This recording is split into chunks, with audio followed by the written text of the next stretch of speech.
1,034 confirmed aggregate cases of coronavirus in Victoria since the beginning of the pandemic. That is 21 new cases since my update yesterday.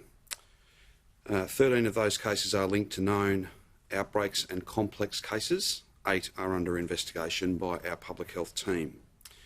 I'm sad to have to update you that there are now 757 Victorians who've passed away due to this pandemic. 7 since the last report, 1 male in their 60s, 3 males in their 80s, 1 male and 2 females in their 90s. 6 of those 7 deaths are linked to outbreaks in aged care. There are 89 Victorians in hospital. 8 of those are in intensive care and 5 of those 8 are on a ventilator. A total of 2,562,996 test results have been received, which is an increase of 11,952 since yesterday. Can I thank those almost 12,000 Victorians who got tested just a day or so ago? That's a really powerful contribution to our fight against the virus. And again, can I urge every single Victorian, if you've got even the mildest of symptoms, please come forward and get tested. It's how we can fight this virus. It's how we can get these rules off. It's how we can move and take those safe and steady steps towards a COVID normal. We've got to keep those test numbers up. We've got to have that certainty that the picture we're getting is an accurate one. It's very, very simple. If people don't go and get tested, then we simply don't have the information, all the inputs that we need in order to make very, very difficult judgments. Even with very high testing rates, they are still difficult judgments, but they become even harder if we don't have people coming forward and getting tested. So to everyone who has got tested, thank you so much.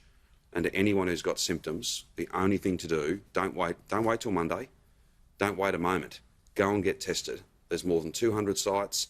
It's a very quick turnaround. 90% of results are back within 24 hours. It's a massive thing that you can do. Simple, but so important. There are 4,274 cases with an unknown source. That's an increase of 2 since yesterday's report. There are 123 healthcare workers who are active cases. We wish them well, and we thank them and their colleagues for the quite amazing work that they are doing in so many different settings, every hour of the day.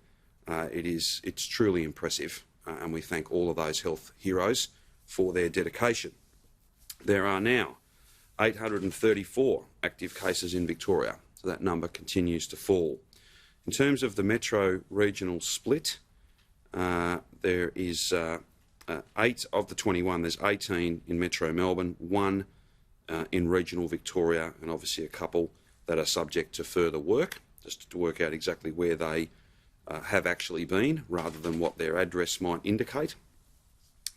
There are 28 active cases in regional Victoria, so those numbers continue to fall, and it's a great testament to the hard work and the commitment, the perseverance of regional communities to get these numbers down and to keep following the rules. They're different rules, but there are still rules and they have to be followed.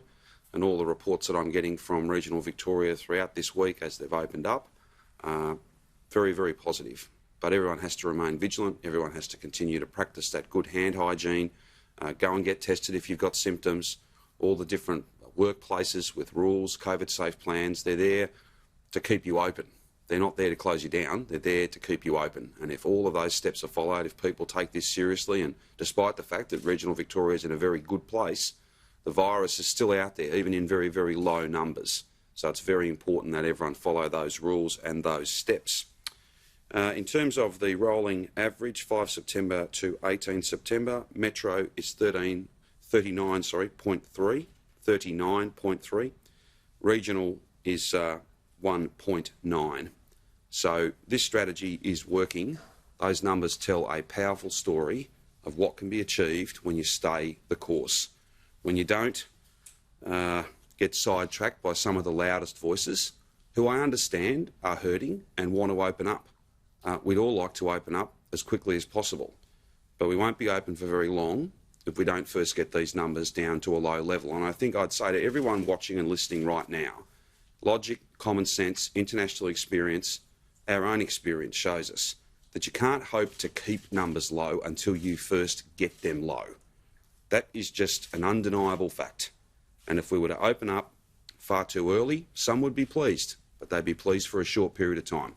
because we would simply be closed again not long thereafter. This strategy is working. These numbers today and this week, if you look back and think about regional Victoria taking not one but two steps, if you look at the numbers in metropolitan Melbourne consistently falling, the 14-day average to be down at that level under 40 is something that every Victorian should be positive about, proud about, and very hopeful and optimistic about the weeks ahead.